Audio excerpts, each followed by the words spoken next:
250 થી 300 વર્ષ પહેલા દાસી જવાના સાહેબ આ ધરતી ઉપર ઘોડા ઉપર બેસીને ફરતા હતા.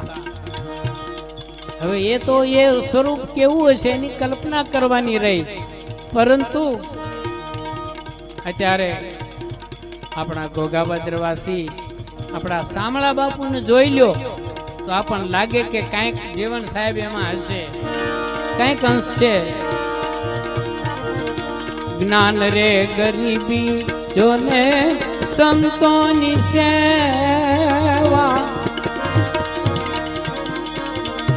જ્ઞાન રે ગરીબી જોને સંતોની સેવા,